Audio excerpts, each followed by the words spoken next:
Hi, my name is Doannie. I'm a partner with the Center for Innovation in Education, and I'll let Gretchen say hello. Hello, I'm Gretchen, also Center for Innovation and Education. Happy to be joining you today. And we're really excited to share some of the work that we have been doing in a number of settings and communities around this idea of liberatory co-creation.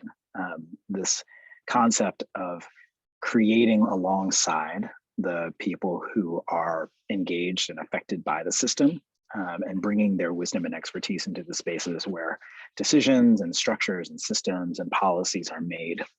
And so on the next slide,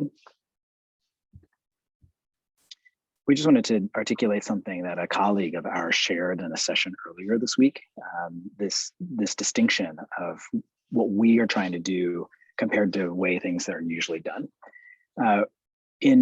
In a normal system, and in many of the systems we live and breathe in, things are implemented via a hierarchical creation and rollout mechanism.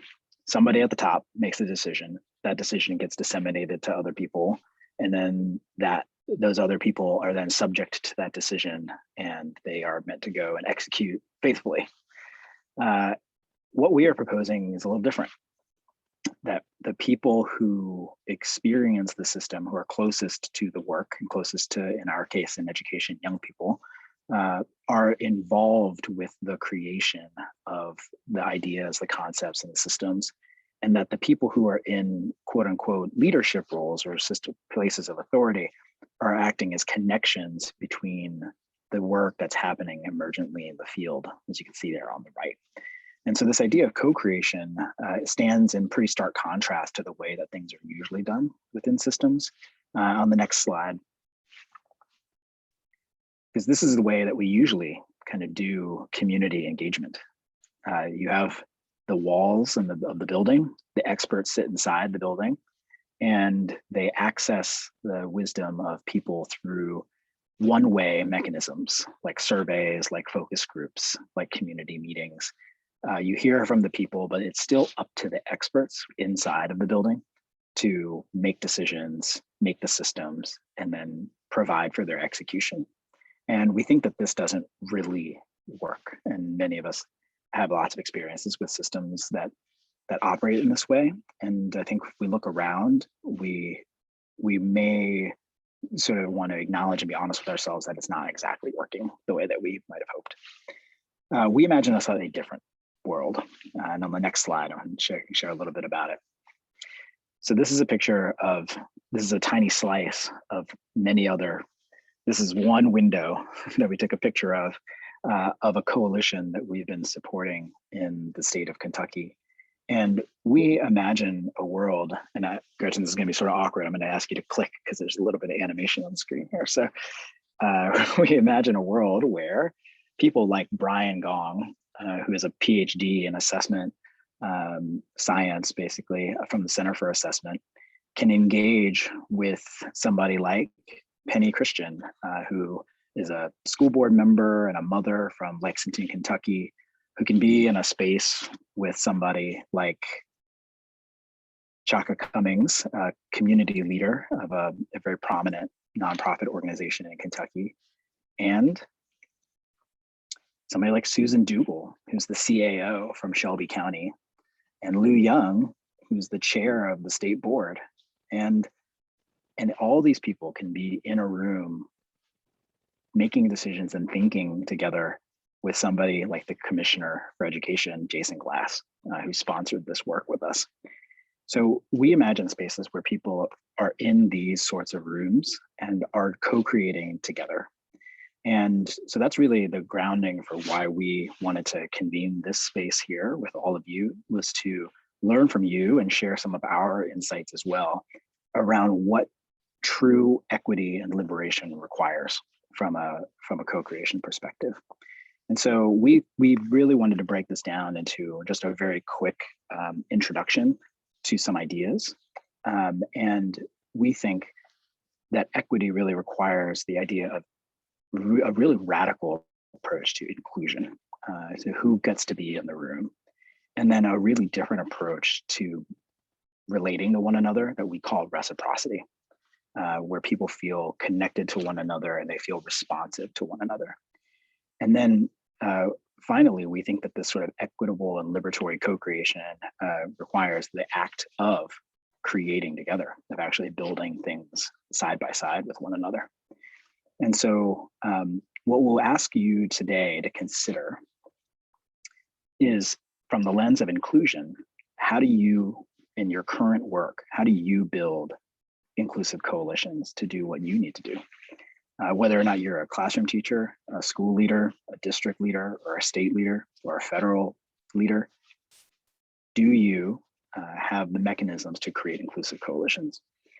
And in terms of reciprocity, do you have mechanisms that allow you to be responsive and be reciprocal in relationship with other people?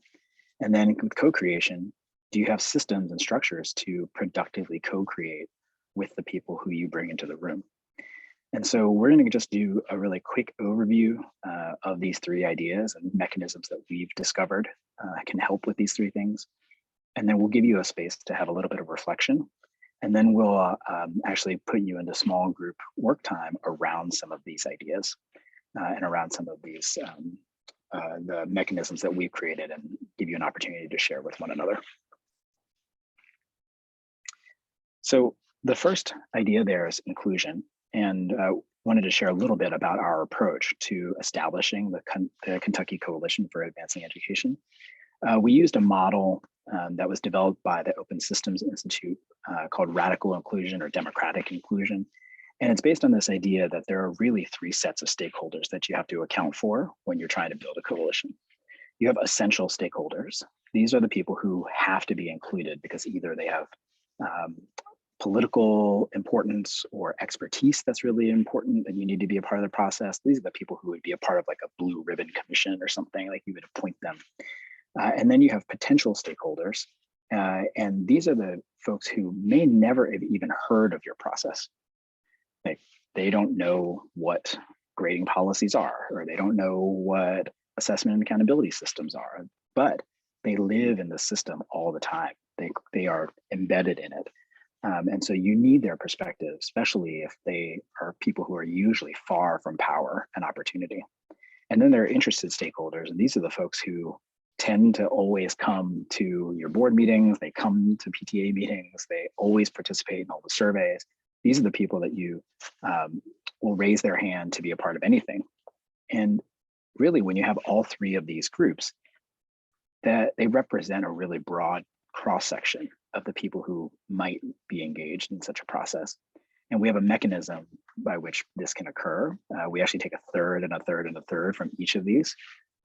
We have a third of a coalition that was appointed by the Commissioner for Education, a third that was for the interested stakeholders, or who did an application process, and a third for the potential stakeholders that were essentially selected at random through a data-driven mechanism that's akin to jury duty.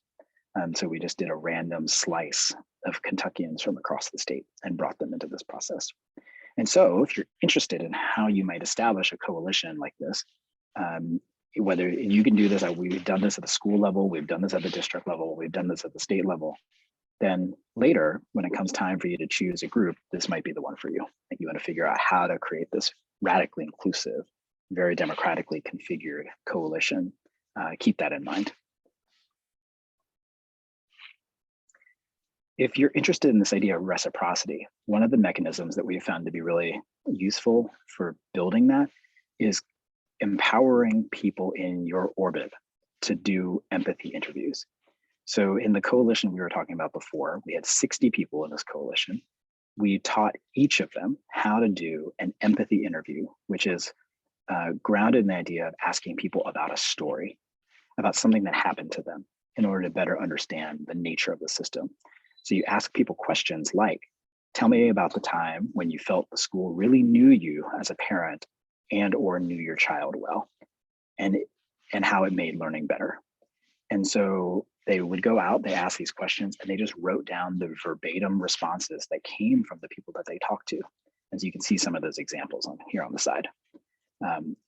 You can see here a story of somebody saying, I remember the specific instance of one of my children in middle school The teachers were doing home visits, going over what was going well down to the standard level.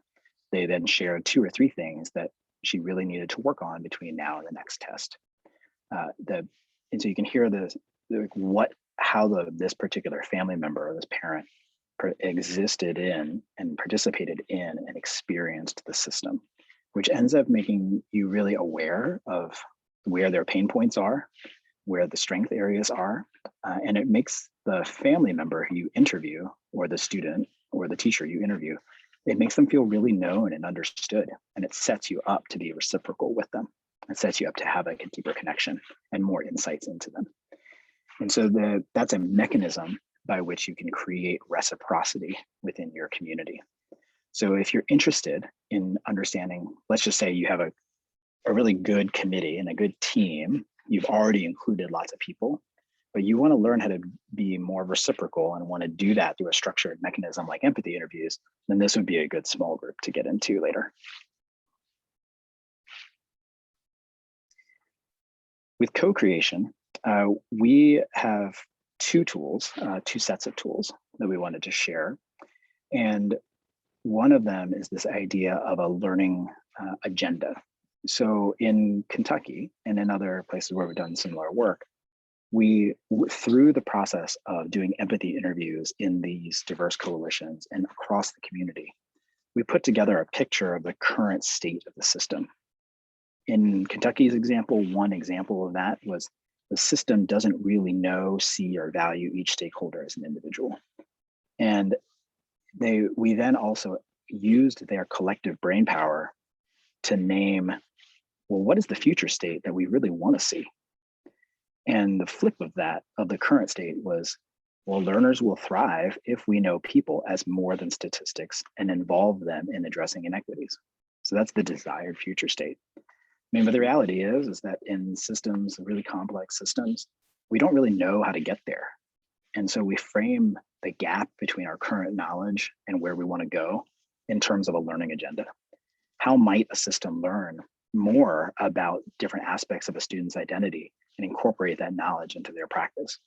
And so we empowered local communities to go and explore that question through local inquiry and prototyping, coming up with new solutions, trying to figure out, like, well, what does this look like in our community? And so this was a way of building new systems together through the frame of shared learning. And so this, if you're interested in how to create a learning agenda, you feel like you already got a good reciprocal relationship with your community, but you want to involve everybody in some shared inquiry, then the co-creation subgroup later might be a good one for you. We think there's another aspect to co-creation though.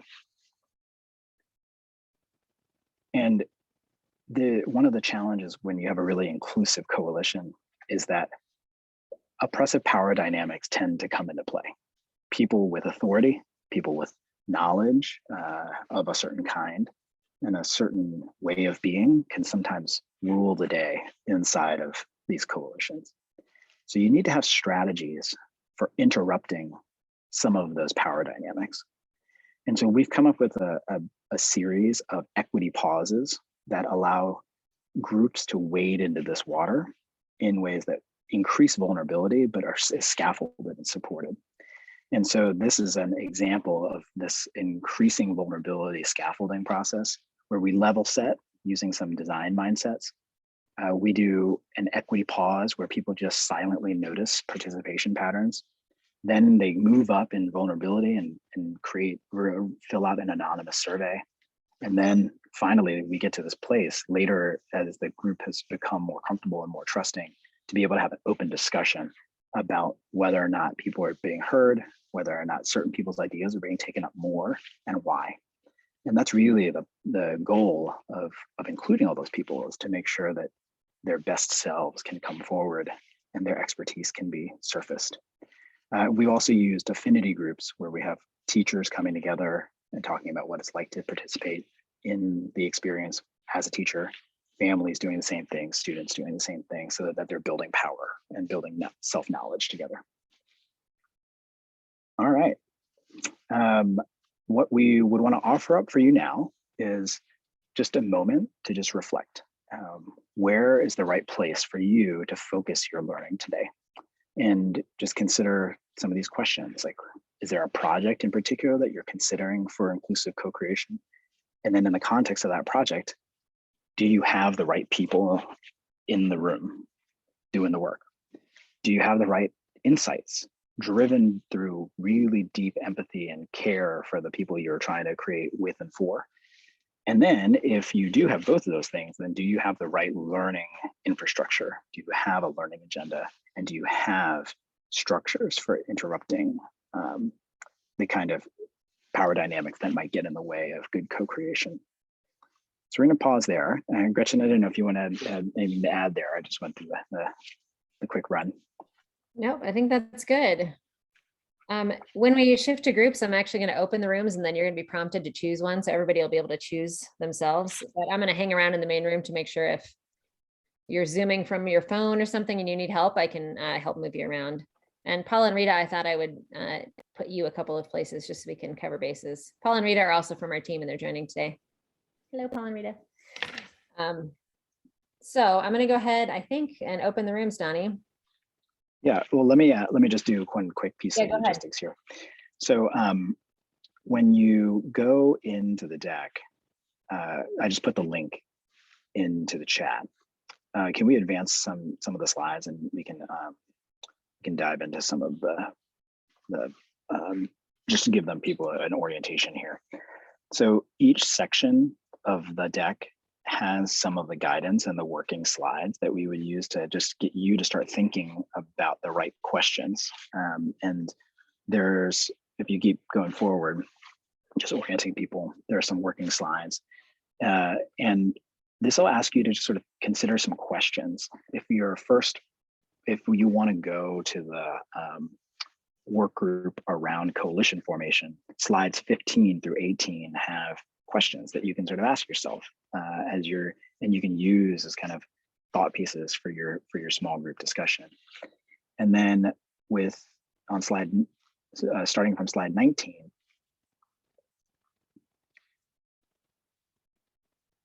you have and like starting on 20 and 21, there's actually some example questions and a template that you can walk through and provide some guidance on how to conduct an empathy interview. And then starting on slide 23, you've got some slides on just like, what do we mean by a learning agenda and what does it look like to break it down? And then 29 includes facilitating for equitable participation, and it shows you some examples of how we put in these this different levels of equity pauses.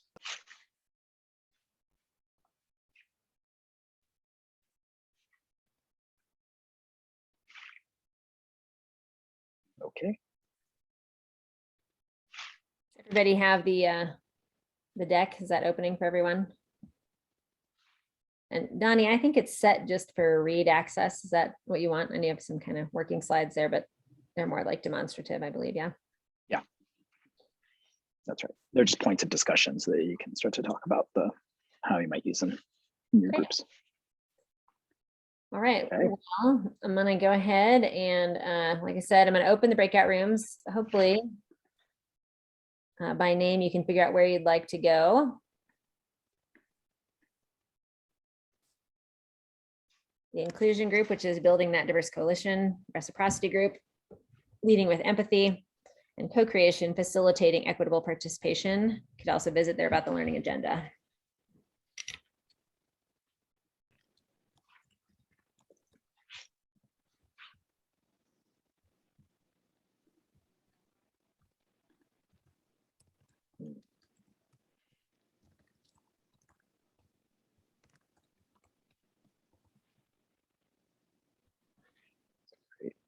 Thank you.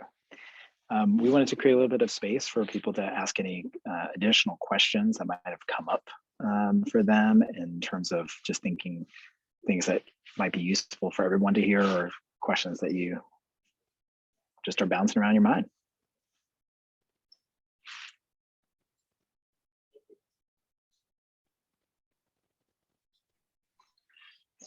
Yeah, this case study piece, Adam, is such a good question. We do need to do a better job of documenting there will be a live streamed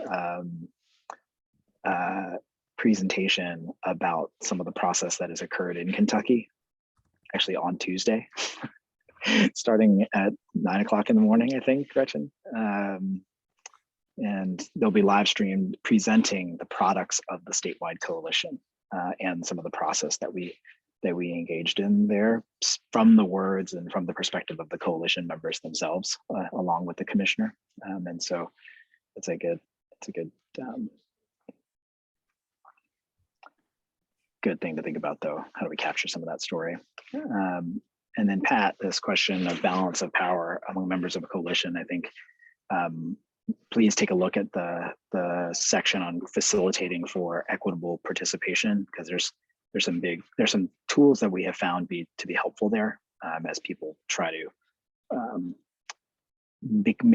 become more aware of some of the processes that they use or some of the habits that they have that either encourage other people to talk or maybe get in the way of other people talking. Gretchen, I don't know if you want to speak to that one. No, I think that's good. I think check those out. And Pat, we'd love to follow up with you afterwards too.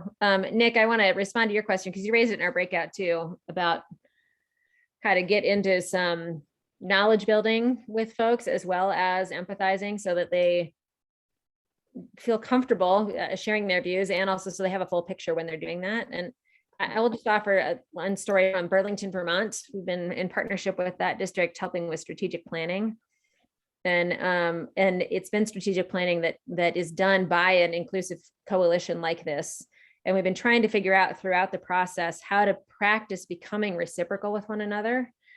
And part of that has been trying to define the expertise everyone brings to the problem solving process, right? Like parents don't know about maybe limitations of funding use, for example, right? We get funding in really weird buckets and we're bound by rules of that. And it would be strange if a parent who's not worked in a school would understand that. But we don't understand their lived experience of like, for example, you know, one of the things in Burlington that's come up is that kids of color have identified they're very often by themselves in class. There aren't other kids of color around them. And it's hard for a white staff member to know about that lived experience, right? So everybody has different expertise. And how can we get into a situation where we actually do a reciprocal process with one another to learn from one another about what is it that you know that I don't know about this situation? And that is, in some cases, a real form of knowledge building, right? Because part of what educators are sharing is background knowledge and information that, again, it would be really weird for a parent to know or a kid to know, but they're coming to the table doing that, ready to also listen and be reciprocal and listening about like, well, what's the part that you know that I don't know? And sometimes that has actually literally been like us going to one group, listening, gathering, taking things, synthesizing, taking their words and taking them to this group and say, listen to this and consider this. Now, what do you know that's not reflected here now?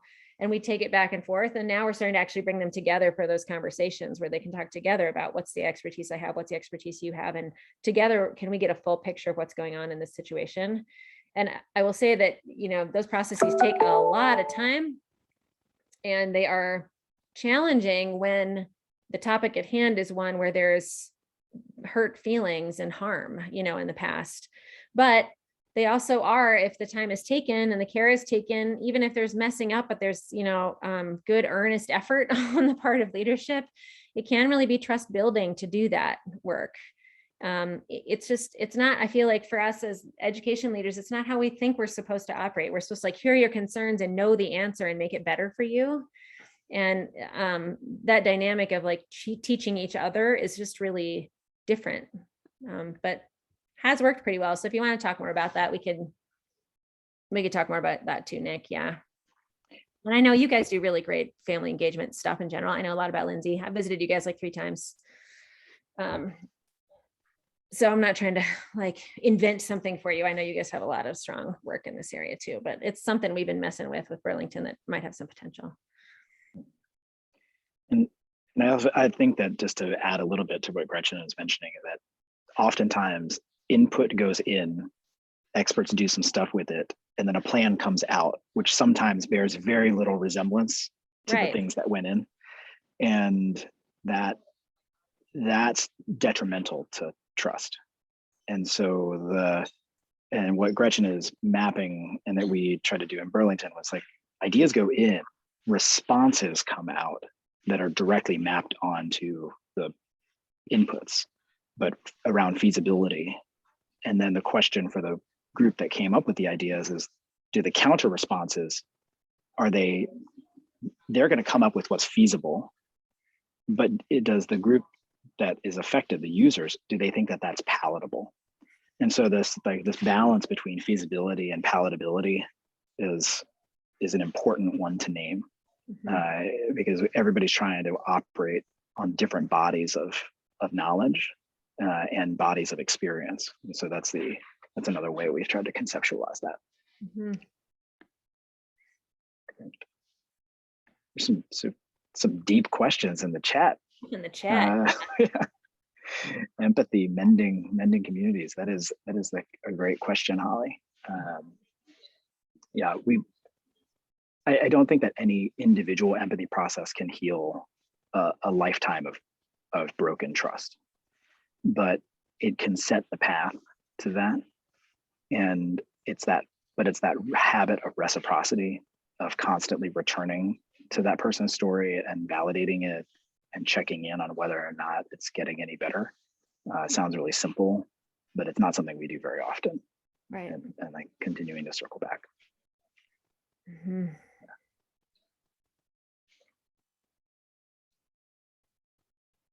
Well, thank you, everyone. Please feel free to, we'll stick around for the next couple of minutes, but I think unless there's additional questions, then we've been honored to have this time with you today. Yeah, big thank you. Really appreciated the discussion. Good to get to see some of you that I know and get to know some of you that I didn't know before today. Yeah, Holly. Thanks, Pat. Thank you for coming too. Yeah, thanks. Survey link from the room monitor has appeared in the chat. If you have time to do that, I know that Aurora appreciates it. We do too. Bye if you gotta go. Bye, Adam. Bye, Pat. Thank you. Good to see you.